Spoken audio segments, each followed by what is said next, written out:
Army's Officer Candidate School at Fort Benning, Georgia. After graduating and commissioning in September 1981 as an ordnance officer, he went to Aberdeen Proving Ground, Maryland. There he completed the Army's Ordnance Officer Basic Course with a specialty in material management operations. Upon completing his basic course, he returned to Fort Benning, Georgia to attend airborne school. His initial officer assignment was as a maintenance officer supporting 3rd Brigade, and later the headquarters elements of the 82nd Airborne Division, Fort Bragg, North Carolina. After leaving the 82nd and completing the ordnance officer, I'm dyslexic, so bear with me, advanced course, Colonel Sawyer was assigned to Mannheim, Germany. Here he was a mechanical maintenance officer for the 51st Maintenance Battalion, which was part of a larger non-divisional theater support command, the 21st TSC. After a year and a half, he was moved to Karlsruhe, Germany, to take command of the 517th Maintenance Company. Upon completing his command tour, his next assignment took him again to the U.S. Army's Ordnance Center and School, Aberdeen Proving Ground, Maryland. Here he was assigned as an instructor, teaching Ordnance Advanced Course students. He later became an executive officer for one of the training battalions on APG. He left Maryland for Fort Lee, Virginia, to attend the Army's Leadership Executive Development course and earn a master's degree in logistics management from Florida Institute of Technology. Next, he attended the Army's Command and General Staff College at Fort Leavenworth, Kansas. Upon completing this round of schooling, Colonel Sawyer was assigned to the 302nd Support Battalion as a support operations officer that was in direct support to the 1st Brigade, 2nd Infantry Division Camp, KC, South Korea. After completing his year in Korea, Colonel Sawyer's next duty station found him in Alexandria, Virginia. There he served for 3 years as an Ordnance Corps assignment officer, after which he was headed back to Fort Bragg, North Carolina, to take command of the 307th Forward Support Battalion that directly supported 1st Brigade, 82nd Airborne Division. After battalion command and graduating from the U.S. Air Force's War College in Montgomery, Alabama, Colonel Sawyer was assigned as a logistics staff officer in the office of the J4 Joint Staff in the Pentagon. Here he assisted in the logistical planning for U.S. forces in initial invasion of Iraq in March 2003. In 2004, after completing 2 years on the Joint Staff, Colonel Sawyer returned to Europe to take command of the 29th Support Group in Kaiserslautern, Germany. The 29th assigned mission was to provide logistical support throughout the European theater. 8 months after arriving in country, Colonel Sawyer took a good share of his Germany station support group forward into Afghanistan. 8 months after arriving in country, Colonel Sawyer took a good share, sorry about that. There, the 29th linked up with other joint components to become the Joint Logistics Command. The JLC was responsible for coordinating and providing all logistics support throughout Afghanistan. After returning from Afghanistan to Germany, Colonel Sawyer was again assigned to the Pentagon, this time as a Deputy Director for Logistics Operations and later as Chief of Initiatives in the Office of the Army's Senior Logistics Officer, the Army's G4. 2 years after returning to the Pentagon, Colonel Sawyer retired with 31 years of active service. Colonel Sawyer's top 4 awards include the Distinguished Service Medal, Legion of Merit Medal, Bronze Star Medal, Defense Meritorious Meritorious Service Medal. Further, he has other numerous commendation achievement campaign and service medals, plus the Joint Meritorious Unit Award, Master Parachutist Badge, Joint Chiefs of Staff Identification Badge, Army Staff Identification Badge, and the Federal Republic of Germany's Parachute Badge in bronze. And in March 2009, Colonel Sawyer was inducted into the U.S. Army's Officer Candidate School Hall of Fame. Now I would like to present to you Colonel Walt Sawyer. Thank you.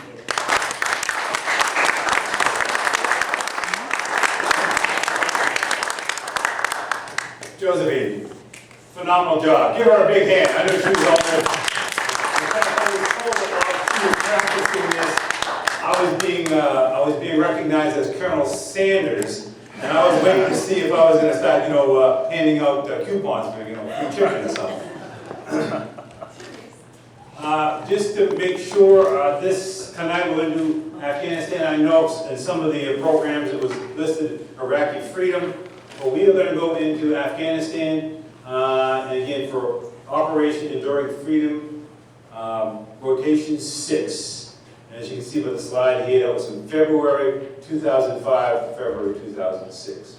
Now, I'm trying to make this a presentation more than a briefing, but again, if you get an old retired colonel up here, he's going to at least show one slide that's kind of briefing-like. And so I just wanted to make sure that everybody understood what logistics is. And logistics basically comes down to, if it needs to be moved, it needs to be repaired, it needs to be supplied, transported, and on and on and on, it falls into the realm of logistics.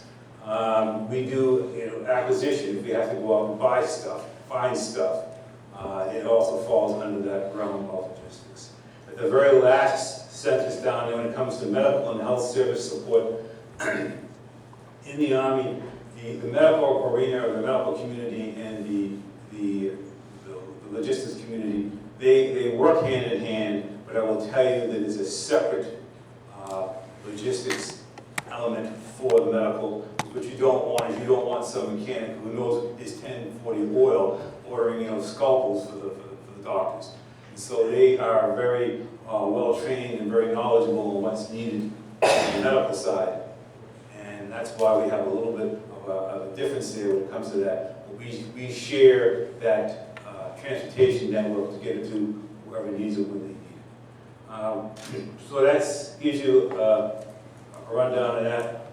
What you can basically expect out of this presentation tonight is, one, we're going to talk about the missions of OEF 6. Each rotation has its own missions, what have you. I'm going to give you quickly an idea of how units are selected. How is a unit selected, and how do they then in turn move those units into theater? It is more than we can probably cover in any 2-hour presentation here tonight. We just kind of give you an idea of what that entails, and you'll see a common thread in all of this stuff, no matter whether it be supplies or what have you, personnel, it is going to be moving them. Afghanistan is not Kansas. Afghanistan is not Michigan. I will tell you that when you want to move something from here to there, it is not easy. It takes a lot to get you to do that, and we will show you some of those issues. And just because you have a unit or an element that you're supporting doesn't mean that you won't be tasked to do things that are kind of outside your wheelhouse. And we're going to show you a couple of those tonight. 4 significant events, 4 dates that we will cover, and you can see them here. We're going to get in more detail with all of those. And I will tell you, I hope that when you walk out of here tonight, the main takeaway is going to all be about movement. You can just see the shadow there in the background, or a truck in a ditch. But it is absolutely a challenging environment to move anything.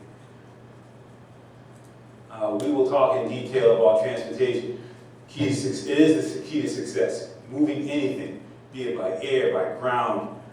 We had transportation routes. We had to deal with shipping from the United States, going into another country to get stuff in Afghanistan. So, personnel in and out, we will talk about that. We'll talk about one class of supply, and that's fuel.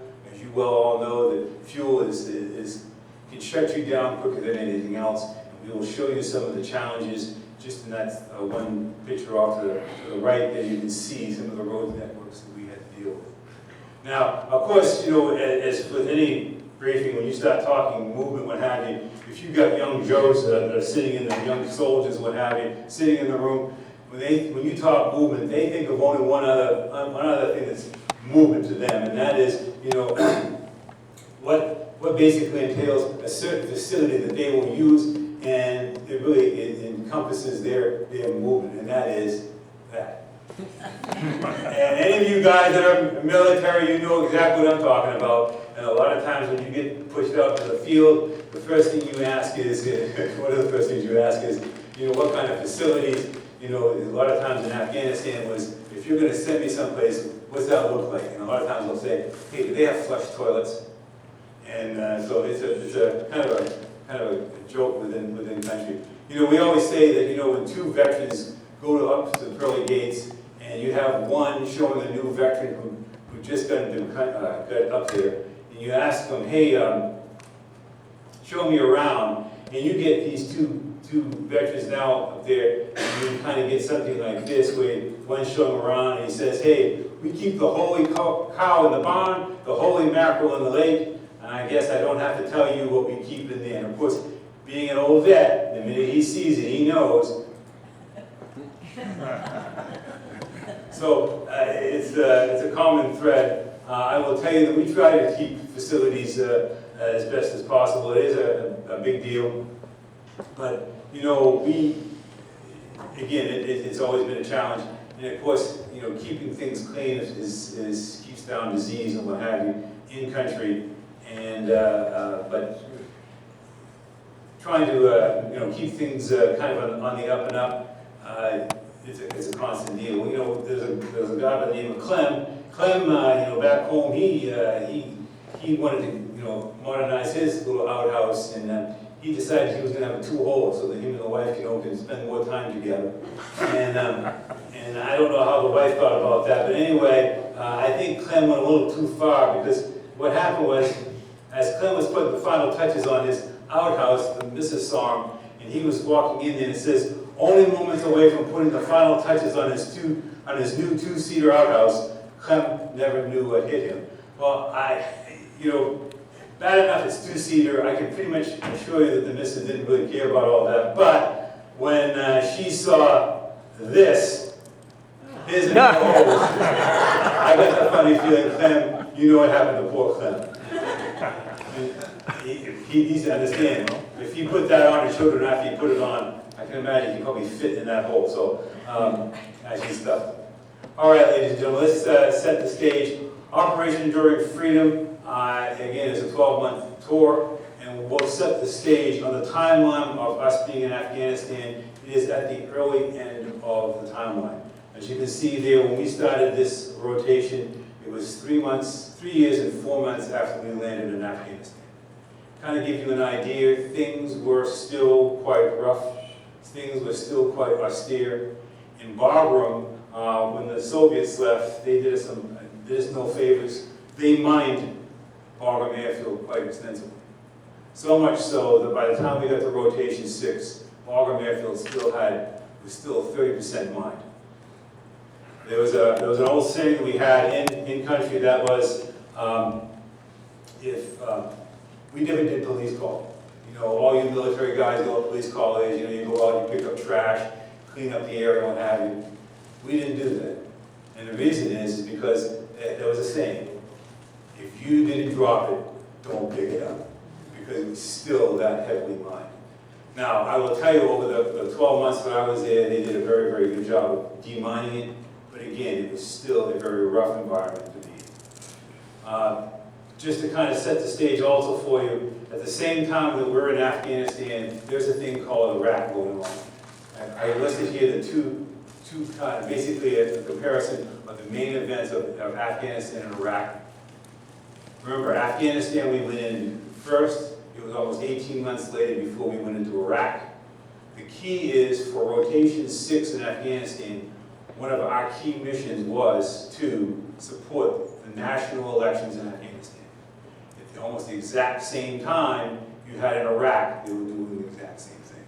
So it was a rotation of supporting the local governments by helping them with their national elections. Now in Afghanistan, they had already had an election. They elected their president, Hamid Karzai. You remember him? He was already in office, but we were now going to go out and basically help them elect their local representatives and their state representatives.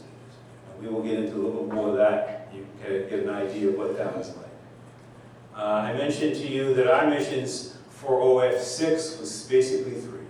Support the Afghan government in their security operations, assist with that national election, which was set for the 18th of September in 2005, and to foster community relations through village engagements. We went out into the countryside. We helped with different villages with their projects. You will get to see an engineer project that was being taken on to help with getting roads ready for the election. And also, you will see two different engagements where we went out and helped with providing food and then going to different schools. And everybody basically got involved in those, no matter what kind of unit you were. And so you got a chance to go out into the countryside. But again, security was always the issue.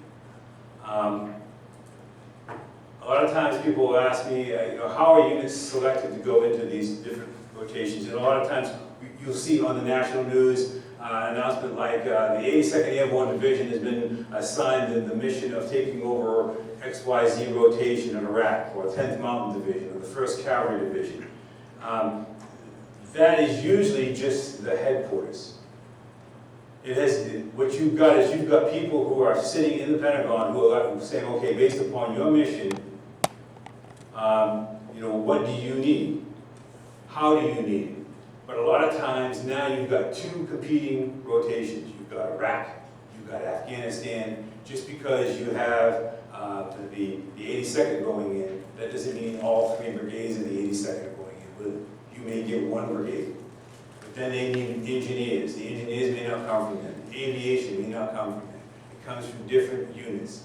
And what you've got at the Pentagon is these guys are literally looking at rotations. When these units went in, when they came out, trying to get them time back at home, and then so they're setting those units up. And it's a process. A lot of times you will go almost a year out before you go what units are going in. I said most times. There have been changes in mission, which means those timelines get moved up. So how are units selected? Again, you kind of get an idea of what our missions were, what types of units are needed. We talked about the two competing locations, and then worldwide locations. In other words, you were not safe no matter where you were in the world. I'll give you, for instance, OEF 5, the headquarters was the 25th Infantry Division. They came out of Hawaii. OEF 6, the one that I was in, they came out of Germany. And a lot of those units came out of Germany. OEF 7 came out of the United States. It came out basically out of Fort Drum. It was the 10th month. So you see the different, but when you look down at each of those units below them, a lot of those units that are subordinate to them in their home location may not be going with them. Yes. They go on the rotation. So we'll show you some quick slides on that. I mean, this is a lot of smart guys figuring this all out in timelines, but it's really a hard exercise to make sure that you have the right people in the right place. So there's a lot of terminology that floats around. I usually kind of like to show this slide. The Army has different terminologies for different units, but they're all basically the same. The bottom line is we used to call it the rule of the Potomac. 4 beats 3, 3 beats 2, it's that kind of deal. You want to have, so that you might have a brigade, but it's a regiment.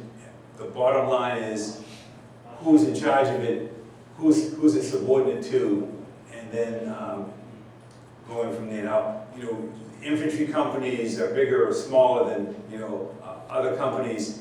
Same thing with battalions. But when you go into an exercise like this, you may find yourself with something smaller, something larger. You may need in a rotation more EOD units versus other types.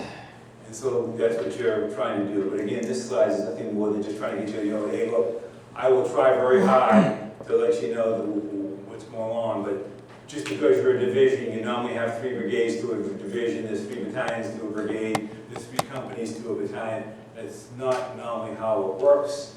But if you know where they fit in the chain, you have an idea of where it goes. Because here's how that works. Just because you go in and you're an Army unit, doesn't mean that you're going to have all Army people underneath you. And that's exactly what I had when I went into Afghanistan. And again, we'll get into that a little bit more in a second. All right, so I told you our OEF 6, that rotation, they looked across the world and they said, we are now going to take you, we're going to take that next rotation, OEF 6 into Afghanistan. Those units, or as many units as we can, got to come out of Europe. The call goes into Europe. The user commander, who's a 4-star general, gets the call and says, we want one of your division headquarters to go into Afghanistan for OEF 6. Well, there's 2 divisions in Europe itself at that time. They were both in Germany. But down, we'll go a little bit further, down south, there is a task force in Italy called the Southern European Task Force that they tagged. It's a headquarters, and it has a 2-star general in charge of it. One brigade is subordinate to it, and as you can see here. And so for this rotation, they said CTAF, which is the Southern European Task Force, you got tagged to lead this next rotation. You have 1 infantry brigade assigned to you, which is the 173rd Infantry Brigade. Some of you may know that from your Vietnam time. And we're going to give you another brigade based upon rotations and what have you. There's 1 brigade in the 82nd Airborne right now that's available. We are going to take that brigade. We are going to detach it from its home unit, and we're going to put it under CTAF for this rotation. And then the enabling brigades, and I just put a few of them down there. Your aviation, your engineers, and what have you. They basically built that unit out of units that are in Germany. Now, most of those enabling brigades are what they call separate brigades. They are subordinate to European command, but they do not fall under a brigade, under a division per se. They fall under the use for commander as a separate brigade. I was a separate brigade that fell under a support command, and so they started pulling all of these separate brigades that were assigned to Europe, sticking it under this 1 2-star general, moving forward. Now,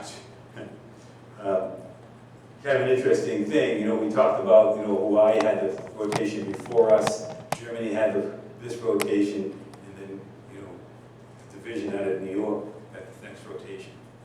The Southern European Task Force came out of Vicenza, Italy. Give you an idea of Vicenza, Italy. If any of you, world travelers have ever had a chance to get to the northern Italy, that is about 35 miles west of Venice. So you talk about, having fun in the sun in Italy, northern Italy. They're now going to spend a year in Afghanistan, and that was common throughout all of these different locations. So we got assigned the next high headquarters. That unit to the left, the 29th Support Group, is the group that I took command of in July of 2004. 8 months later, I took elements of that brigade that were needed for this rotation and took them into Afghanistan. Just to kind of give you an idea there, CTAF, the Southern European Task Force, is in Vicenza, and again, we fell under them as we go into that rotation. Now, not all of our unit goes. Again, we'll have a rear detachment. I did have a theater mission that continued. Some of my units stayed behind, but a lot of my units went forward. And if I needed something that was staying behind that was going forward, then they would tap other units worldwide to fill those holes. when you take on this kind of an assignment, you then change your configuration a little bit. Units get reorganized. So remember I told you you have CTAF, you can see to the left there, their rear elements stay behind. That 2-star, as he moves forward with his headquarters element, he then is, he's assigned for the OAF 6 operational responsible. What he basically is he's gonna get all these other additional units that were assigned to him that he didn't normally have, based upon the mission. He's gonna get other U.S. service elements. I mean, in these commands in different places, you had Navy personnel, Air Force personnel, Marines. As a matter of fact, you know, you're gonna find that 1st Brigade and the 82nd took 2 battalions with them, but they also had a battalion of Marines that also came out of Hawaii. So you will see a big combination here of different units. And so they also then pick up something, this is CTAF does, operational control over allied countries supporting that rotation. This was not just a US-based operation, you had other countries there. One, for instance, was the Brits. The Brits were there since day one. From the day that we went in there with the Special Forces and fought Mujahideen, they were there with us. There was quite a few others. And again, a lot of times when you were going into a mess hall, you thought you were in the United Nations. You had Australians, you had Brits. Again, I'll show you a list of those units. Down below there, you see what happened. I picked up, left some units behind, picked up other units that were filling holes for me, and then I also got a number of different service personnel with me, mainly with the Defense Logistics Agency. And I had Navy personnel, Marines, what have you, in my headquarters that were under my operational control to do different things. And so I then became the Joint Logistics Command because I picked up other services, whereas CTAF, not only did they become a joint task force, they became a combined task force, the combined being all those different units that they picked up, those allied units.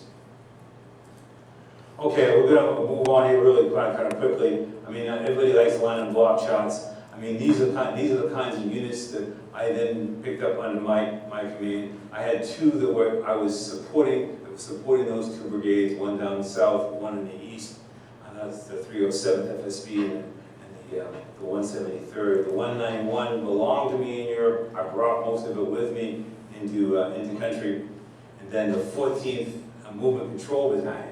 These young men and women were the ones that they earned their bread and butter because, again, it all comes down to movement. They're the ones that did a lot of patrolling, a lot of figuring out of what we needed to do, when we needed to do it, what have you. And these guys really were worth their weight in gold. The 510th PSP, which is basically a personnel service battalion, again, was part of another unit in Europe, came over to me.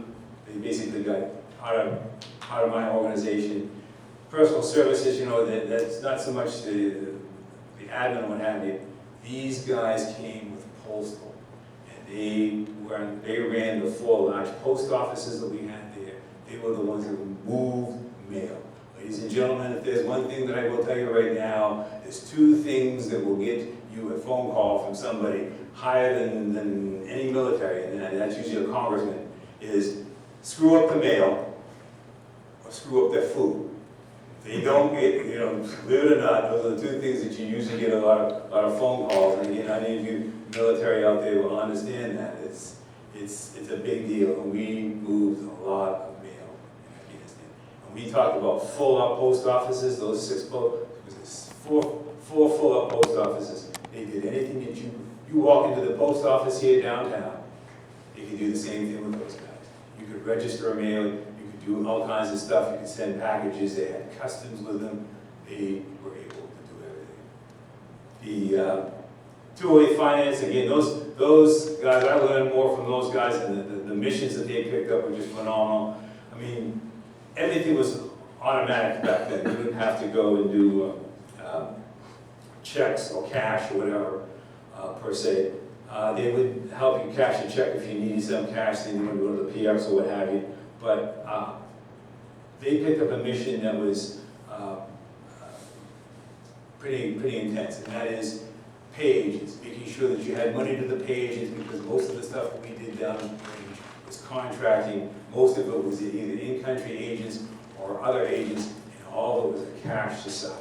All the local trucking that you'll see, all the other stuff that you'll see down there, it was all cash society. Until, well, at the end of our rotation, they decided that they wanted to do an electronic fund transfer in Afghanistan. Basically, they were going to say, hey, you truck driver companies and all, you need to go into the bank, you need to get an account so that we can wire your money, so that we don't have to be paying all this kind of money. To give you an idea, we had a cash holding authority of $250 million. In other words, we could have $250 million on the ground at any one time.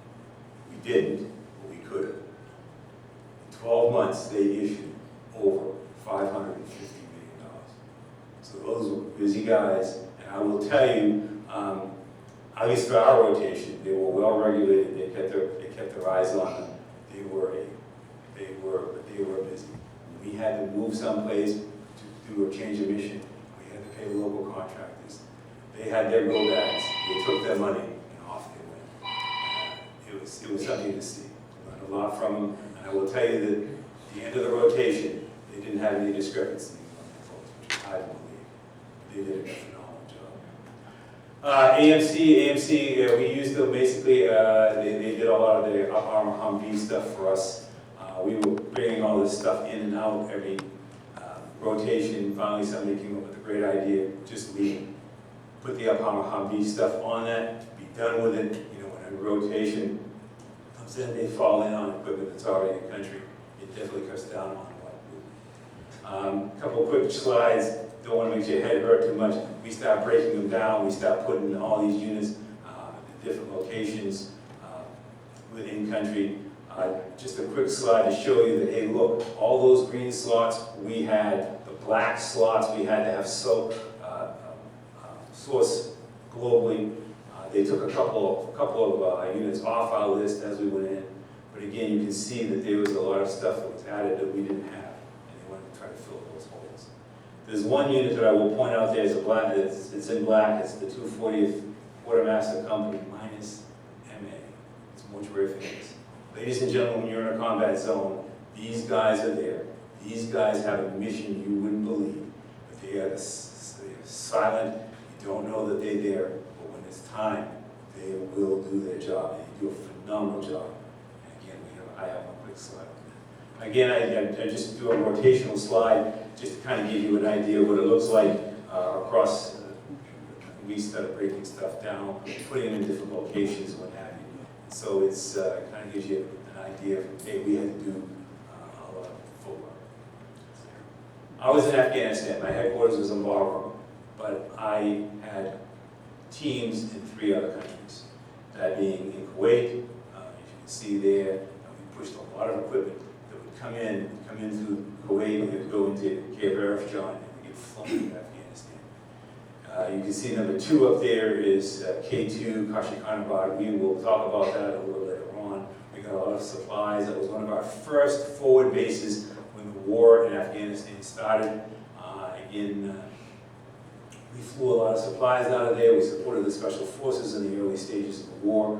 The first major airdrop in this conflict came out of K2.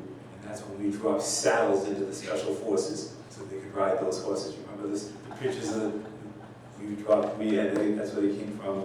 They came out of K2. We actually did a drop out of that. Not on my rotation, but early on.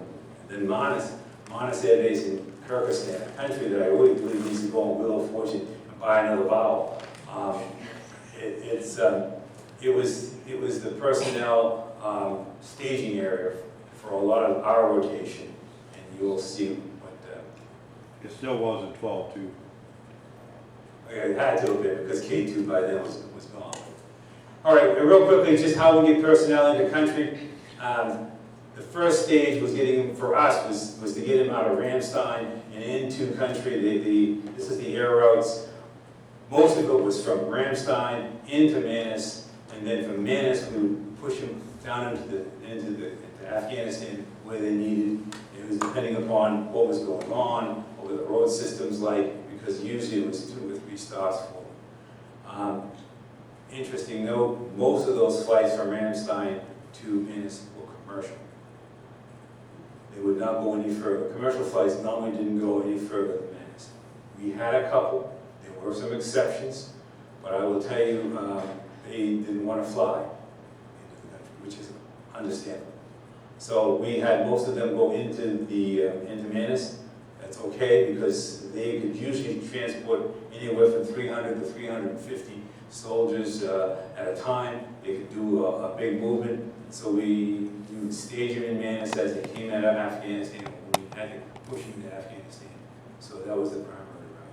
There was a secondary route, which is Ali al-Salim. And if you guys have ever been to Ali al-Salim, you didn't want to really get in there if you didn't have to, because remember, there's an old war going on, and those guys are pushing stuff north into Iraq. And if you get into Ali al-Salim, you might get into Afghanistan one day, but you didn't really want to get down there and get forgotten. As we push forward, I just showed the 2 big routes going into Afghanistan, and that's of course Bagram and Kandahar. We had some flights that went into Salerno and some other forward operating bases. But once we got them into a bigger base into Afghanistan, then we would start slicing them up and moving them forward into the different locations, be it by helicopter. Some of them were by convoy. We tried very hard not to do too many convoys like that. We tried to get it either by air or basically by air. And so that was the way at that point in time. Again, Ali al-Salim, if you got stuck in there, you prayed to get into Bagram or Afghanistan, because they would usually have a trip, but it was not that reliable. I color-coded this. I just want to let you know that, when we say that a unit is going in, you can't get them all in there at once. And so, just to kind of give you an idea, I said the rotation 6 started in February of 05 and ended in February of 06. At 2-star, again, I don't know if you can see it that well, but that 2-star right at the top up there, this guy, he went in there in February of 04, out in February of 05, out in February of 06, but not all of us did that. Because, again, it comes down to a transportation issue. You can't get them all in at the same time. So you get them phased in. Bottom line was, I didn't get in there until a month after he got on the ground. So I'm on the ground a month after him. But that pretty much trickles down to the rest of the task force. When I got in on the ground, only about 30% of the task force that I trained with and worked up for this rotation was already there. So you literally pick up what's on the ground, and you slowly watch them phase out, and these other guys, and your guys phase in. And so it gets pretty intense. Again, weather, transportation issues. And of course, every once in a while, the enemy wants to talk to you and say, hey, we're not going to allow you to land here, do this, and do that. And so it will clog you up. Most of the guys and gals got out of there on time. Every once in a while, you'd have them get held up. It was usually because of some kind of transportation issue. I'm just showing this slide. There was a timeline. They figured out when you were supposed to be in, when you had to, when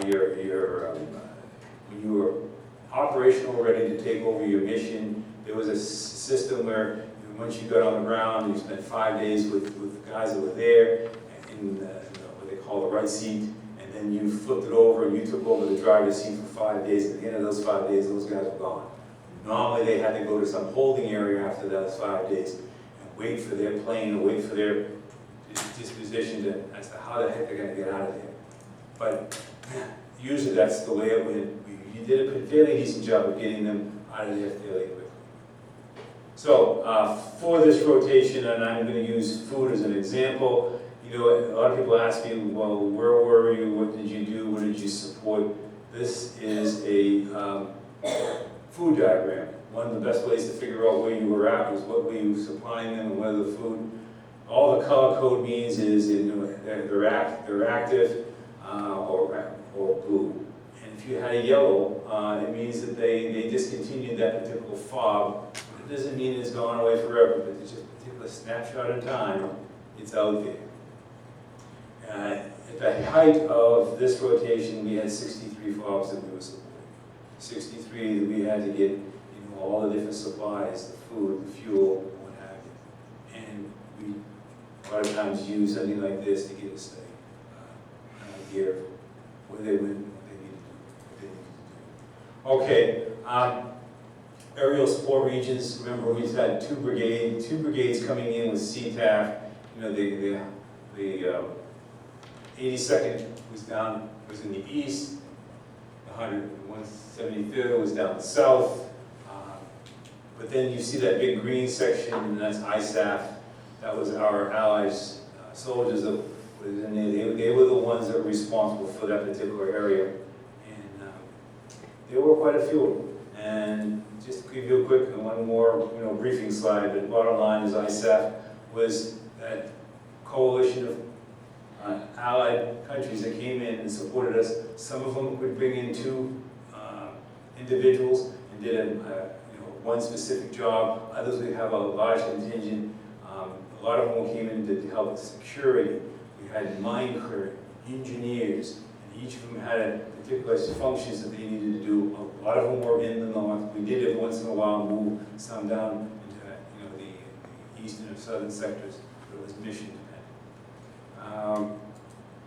Again, just to kind of go over those areas again, just to give you an who are our allies. Now this is a comprehensive list, and in rotation 6 we had approximately 15 to 20 allied countries in country at any given time, doing all kinds of missions and what have you throughout Afghanistan. So let's see here. All right, we're gonna run into fuel. Now remember I talked about personnel. We went through the personnel piece of it. Let's talk fuel real quick. We had a southern route.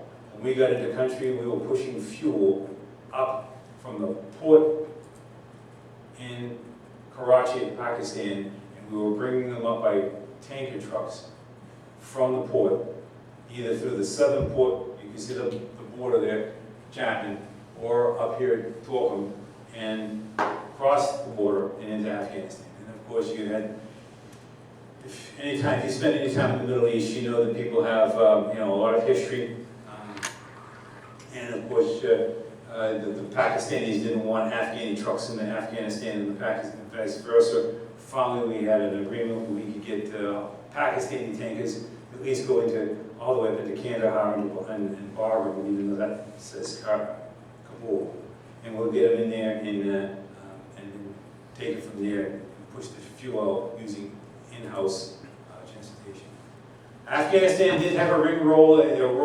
It's kind of like, the Beltway. It was more like the Beltway from hell. But again, you can see, there's your port coming in from Pakistan. There's the border, again, the other one. And again, you feed food, fuel, any other supplies. We did not ship by ground any ammo. We did not ship any weapon systems. All that stuff was flown in. But again, any of the other classes of supply, the logistics support, we pushed by that route. I love this slide because we always wanted to know where our stuff was. So if you had, at any given time, you could have up to 5,000 containers coming off the port of Karachi. That's a busy road going up through Pakistan. That's a busy road going into Afghanistan. We had to have a way to track them. So we started putting, radio frequency identification tags on every container, every truck. We wanted to know where you were. We wanted to know what you were doing. The average was 3 to 5 days to get from the port into a final destination like Kabul or Kandahar in Afghanistan. Sometimes it took longer.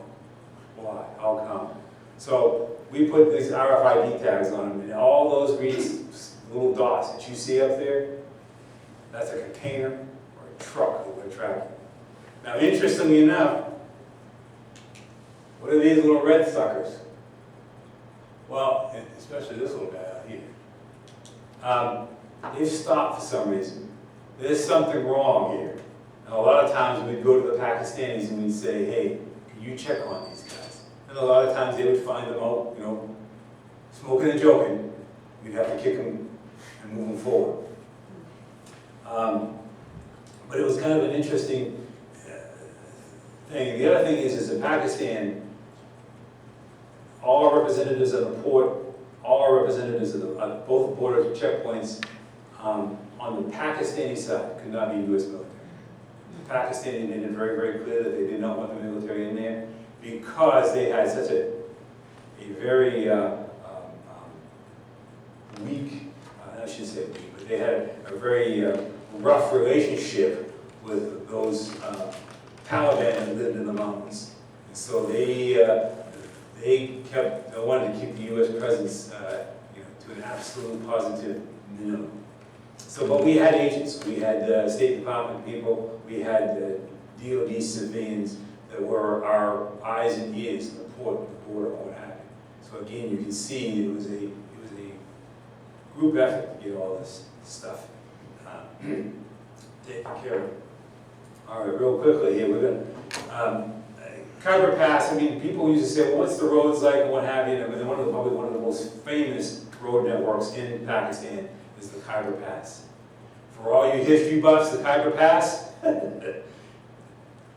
guys like Genghis Khan, Alexander the Great, they used the Khyber Pass. It is rich in history, but I will tell you, it was one of the worst roads you could probably ever think of. That's why we did not use U.S. military drivers or equipment going into Pakistan and Afghanistan on these roads. Why? One, the locals knew it. They knew the roads and they knew how to drive it. But, we let them do it. We let them at it. We had an idea where they were at any given time. But, that Khyber Pass was an interesting, I never was down there, never got to go in there. But it is a Khyber Pass. You might say, well, geez, that's pretty nice. They got a gate. Look at the road. It looks pretty good, don't you think?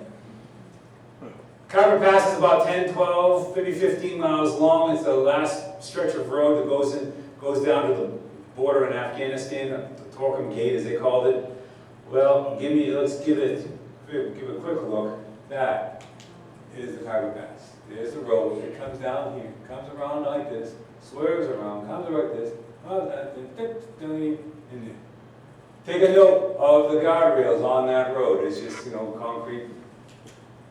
There's no lights unless you have them on your vehicle. Traveling at night is usually at a minimum. A lot of these truckers did not travel at night just because, and that was one of the biggest issues with the Khyber Pass. Of course, in the low levels of the Khyber Pass, you'd have bridges that would wash out. And you would be gone, maybe here today, gone tomorrow, and now you have to get somebody in there to fix the roadway.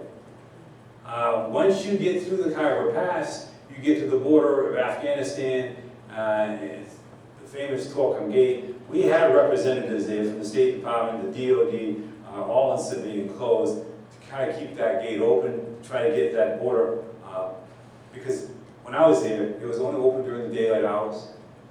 Whatever you could get through that gate was what you got. After that, the gate was closed. It was that actual gate. That is Torkham Gate. You are on the Afghan side looking into Pakistan. At any given time, we push probably easily well over 300 trucks, containers, fuelers through that gate and make it. But if either side decided that they were going to have a bad day and they were going to close their gate on their side, this is usually what happened. We had backup containers on usually the Pakistan side that took days for us to get through. And again, a couple quick slides. Again, more of the roadway in Pakistan. We're in Pakistan now. We also had issues with this was more of a fire. I believe there was lightning that hit the containers that were down in Karachi. We just saw that. That's the backup. There were insurgents attacks in Pakistan. That is an attack on one of our convoys. Those were local national, those were Pakistan drivers with our equipment that got attacked. This kind of gives you an idea of just another roadway. Oh, I want to point something out to you. See these trucks coming down this roadway? These are moving now. What's this guy doing? He's passing. The crazy stuff that you'd never see in your life, but you'd see it on some of these roads. And so, very, very nerve-wracking. And they weren't very good drivers either. No, they're good. A lot of them didn't have lights. So now you get through all of that turmoil in Pakistan, you get up to Khyber Pass, you get across the pass, you get into the border, and now you are in Afghanistan. All of a sudden we have reports that we're not getting anything moving. Fuel stopped. Food is stopped. What's going on? Pakistanis say, hey, the gates are open, the border's open, all our roads are open, all our roads are clear. What is the issue? So we go to the aviators and say, hey, look, you got any missions coming back from the eastern mountains? Yeah. Could you fly a little further south and take a look at the main road from Torkham Gate into Kabul and tell us what you see?